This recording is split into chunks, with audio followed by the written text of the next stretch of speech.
Luka just extended with the Lakers. He signed a 3-year extension to stay with the Lakers, which a lot of people were hoping he would do, and he ended up doing. So let's talk about that in this live stream and what that means for the Lakers and Luka moving forward. So obviously, when he was traded from the Mavericks, he was no longer eligible for that super max, which I don't remember how much it would have been, but it was like $100 million more, at that time based on what he could have gotten. So like when he got traded, he lost at least $100 million right there, right? And that's a lot of money. Like, I know we know these NBA players make millions, but like it doesn't matter who you are. If you lose $100 million, it's still $100 million, no matter which way you slice it.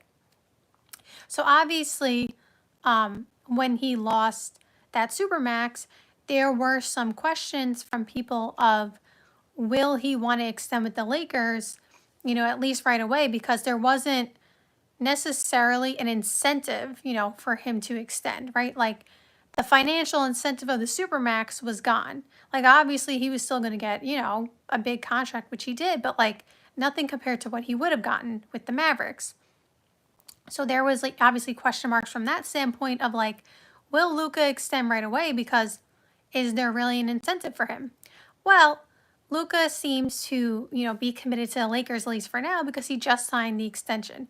Now, something to keep in mind is that in 2028, it has a player option. Now, the reason that that is important is because if he opts out, which I guess a lot of people, kind of, expect him to at that point, as long as he, still plays up to the level that he's been playing at, he is then going to be eligible for a 5-year, $417 million contract. Like, we just saw Shea, get a huge contract, right? Luka, in 2 years, if he, again, is, plays really well and whatever, is going to be eligible for a 5-year, $417 million contract. So the money keeps going up. So that is also why, in a way, it made sense for Luka to extend, because the way that they structured the deal, allows him in 2 years to opt out and get that insanely big contract, which $417 million is $417 million, right? So I think the deal made sense from that standpoint for Luka. They are obviously looking ahead, and I think the Lakers, are probably expecting him to hopefully be playing at that level to get that contract also. Not that any team wants to, pay top dollar. Like, of course, every team would love to, everyone wants to pay the least and get the most, right? Like, that's just how it is. Nothing to do with the talent or anything like that, but like, that's just life. Like, no one wants to spend extra if they don't have to, right? But they're obviously, thinking ahead, and they will be willing to pay him that $417 million if he's playing up to that level, because they're obviously planning for a future around him, because he's 25, 26, and the way that NBA players, primes are extended, we never know what's going to happen for each individual player. But if he's able to play in his prime until 36, that $417 million by that time is going to be a kind of small contract, which is insane to say. If the contracts keep going up, 10 years from now, $417 million may be like the third option contract. I don't know. Anyway, so the point is, like, they are building around Luka, and they have him as, their future superstar star that they're building around. So that being said, it doesn't really change anything for LeBron, because I know that's going to be a question. It's whatever was going on with LeBron a week ago is the same thing that's going to be happening now. Like, Luka's extension doesn't change anything. LeBron already knew that the Lakers were trying to build around Luka, and him extending still does not change LeBron's contract for this season. LeBron's contract ends after this season regardless of whatever Luka did. I guess you could say maybe after the season it changes LeBron's plans if he does stay with the Lakers the whole season, because obviously with Luka extending, he's going to be there for at least the near future. So then that could, if you want to say, signals to LeBron, like, my time is up here. Like, it's not that they're kicking him out, obviously, but like after he finishes the contract this year, maybe that signals, this contract extension from Luca for him to be like, okay, I'm going to go to another team because this is Luca's team now. And like, I'm not under contract with the Lakers anymore. So it could be that. But like, other than that, I would say nothing changes for LeBron at the current moment because, again, whatever was going to happen with him a week ago is still going to happen now. Like, the contract extension doesn't kick in, obviously, during the season. So it doesn't really change anything. So from that standpoint, the roster will be, again, depending on what LeBron does. If LeBron ends up, requesting a trade or a buyout, and then obviously the roster will look a whole bunch, a lot different. From Luca's standpoint, of course, again, I said it makes sense. Again, being able to be eligible for that large $400 million contract extension is partially why he signed this deal as he did. And the Lakers seem to be not only building around Luka, but like from the things that we have heard come out in the NBA news world is that they are basically consulting him on like every deal or every player that they're trying to bring in and whatever. And so when you have a superstar, that is kind of the partnership that the superstars are looking for nowadays. Because if you go to the Milwaukee Bucks, of course, they consult Giannis on every move they make before they make it, right? Like, okay, I can't say 100%, of course, because I don't have, inside info. I haven't talked to, the owners of the Bucks, but like, we all feel pretty confident that they don't make moves if Giannis wouldn't be happy with the move, right? Like, and it just makes sense. It's not a bad thing. It just, you want your superstar to be happy because then that will, that will that will make them want to stay, right? So it's not bad business. It's good business. I'm just saying, like, we all believe that the Bucks are consulting Giannis before they make at least major roster moves. Maybe not the veteran minimum guys, although I would assume they would still ask him. But like on major roster moves, they are definitely consulting him, right? So with that being said, going to the Lakers, they seem to be doing that with Luka, at the current moment because we heard that Luka was on the phone with, Marcus Smart, trying to get Marcus Smart to go to the Lakers. Same thing with DeAndre Ayton. I believe that he was either recruiting DeAndre Ayton or just like talking to him, like trying to get a deal done, stuff like that. And basically the Lakers wouldn't bring those players in if Luka didn't want them, right? So I think that is also something Luka, of course, likes, like kind of like the partnership, because we don't know everything that happened with the Mavericks, behind the scenes. But there were some things that came out, and I don't know if any of this was 100% confirmed, but like there was reporting of like certain decisions being made on certain like personnel, like from the training staff and maybe the coaching staff perspective on a couple of people who were like let go, who were really close with Luka. And Luka, allegedly was not happy that these, specific people were let go. Again, I'm saying allegedly because I don't know if this was all confirmed. It was obviously confirmed that these people were let go. Like they were no longer on the staff. So like that is true. I'm just saying the alleged report is that, some of them were people who were really close with Luka. And so he obviously didn't want those people to be gone. So again, I don't know if that's 100% true that, that was the feeling for Luka, that he didn't want them gone. But if he was really close with them, we will just assume, I know you shouldn't assume, but we will just assume that he was not thrilled that they were off the staff. And so why that's important, going back to the Lakers, is like, I don't think the Lakers would do that right now to Luka.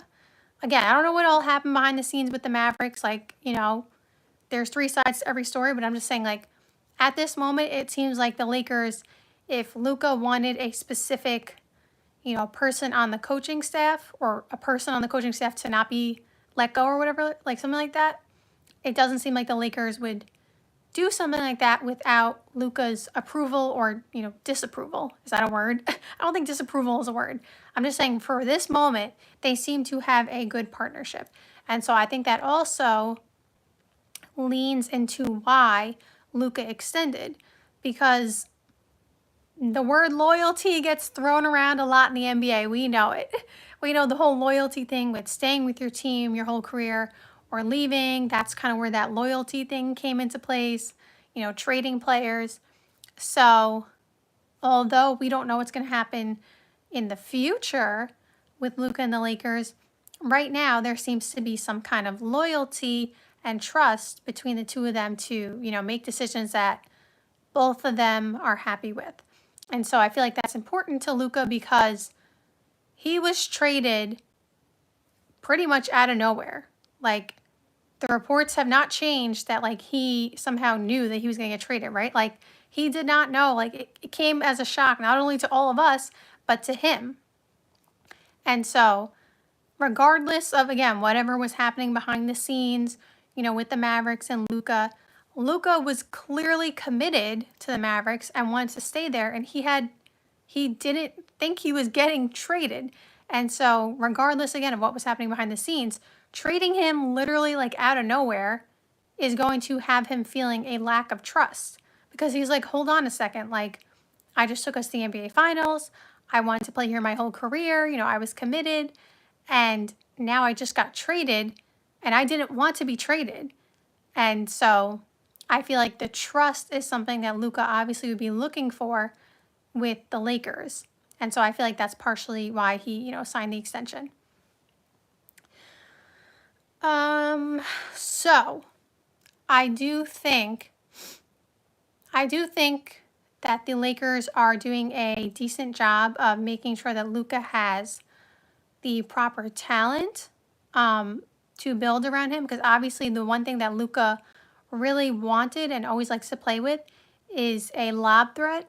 And although I wouldn't classify DeAndre Ayton as a lob threat the way that Derek Lively or Daniel Gafford was, obviously DeAndre Ayton is an upgrade from what they had, because they really didn't have any centers on the roster at all. So, like, an upgrade from nothing. I'm not even trying to say that to be mean to DeAndre Ayton. I'm just saying, like, when you basically have no centers, no disrespect to Jackson Hayes, but, like, he wasn't even re-signed, I don't believe, until after DeAndre Ayton, or maybe that was before. I don't remember. But regardless, you can't have just one center on your roster and it's only Jackson Hayes, because what if Jackson Hayes, unfortunately, like, gets injured? We don't wish that upon him, but, like, what are you going to do if you don't have a backup center, right? So they really needed someone else, right? So again, I wouldn't say he's the lob threat that Derek Lively or Daniel Gafford was, but he definitely is a, sort of athletic big that Luka, does tend to get along with, pick and roll and stuff like that. And then obviously bringing in Marcus Smart. Marcus Smart the last 2 years obviously is not the same Marcus Smart that he was on the Celtics, but I partially blame that. Obviously he had some injuries, but I also partially blame that on, like, the situations he was in, because, like, the two teams that he went on when he was on the Grizzlies, like, unfortunately they had a ton of injuries, so they really were not in, a winning position, and then the Wizards were not in a winning position. So, like, I'm not really judging Marcus Smart over what he did over the last 2 years. I don't really think that's fair. I think there's no reason for me to think that Marcus Smart can't be somewhat similar to what he was in 2022, at least on the defensive side, because now he is healthy. He has, a potential playoff run and whatever to play for. Like, he has something to play for, and he's obviously motivated. So I don't know what Marcus Smart is going to look like, but I would lean towards that he's closer to something of a 2022 Marcus Smart rather than, like, last year's Marcus Smart, right? Like, I just don't think that's really fair, because, again, like, the situation he was in was nothing like when he was on the Celtics. Obviously, he's a few years older, and again, a few injuries, but, like, so I'm not saying he's going to be Defensive Player of the Year, but he should be good. Like, there's a reason that Luka wanted him. He can still play in the NBA, right? So that is why I think the Lakers I don't think they are the favorite to win the title. That's my opinion. A lot of people would pick OKC. I think that they still have, some pieces they need to build and bring in to be a championship contender with Luca. And maybe that happens after LeBron is gone, because LeBron does have a $50+ million contract on the books, which is eating up, a lot of money. Like, I understand that they still, even with LeBron not on the roster, they still wouldn't have like a max salary slot, because they do have money tied up in Austin Reeves and Luca, of course, and other players on the roster. But if LeBron, it's still $52 million on the books, no matter what way you slice it. Or 50, whatever it is, 52, 53. So they're, and I'm not saying they're not trying to win with Luca this year. And we heard, the quote that Luca's trying to win now, which makes sense for Luca. I don't blame him for saying that. I believe he said that recently. But I think the championship contending roster may not arrive until maybe like next off season, when it's maybe a little bit easier to see how the team's going to look, because this is Luka's obviously first full and healthy season with the Lakers. And it's like a completely, different roster, so to speak. So this may be, again, I'm not saying they're not trying to contend with Luka. I think they would also view every opportunity to win a championship as they can, but I don't think they are going to win the championship next year, and I don't think all hope should be lost if they don't. Like, you just signed Luka to an extension, and I think there's plenty of opportunities for how young he is to, win a championship sometime in the future with him. And again, sometimes it takes a couple of years to build that roster, especially when you're kind of starting over in a way, because the team was built around LeBron and kind of Anthony Davis, but like really LeBron. Like, Anthony Davis was there because LeBron wanted him, which was to build around LeBron, right? Like, all the players they were bringing in was to fit with LeBron. So it's going to take, some time to get all the players that fit with Luka, because you can't just get them all overnight, especially with some of the financial, restrictions, and the fact that not everybody is available in free agency and not everybody's going to go to your team. So it takes a little bit of time to build all the pieces, around the player. So that's my opinion on that. Thank you guys so much for watching this live stream.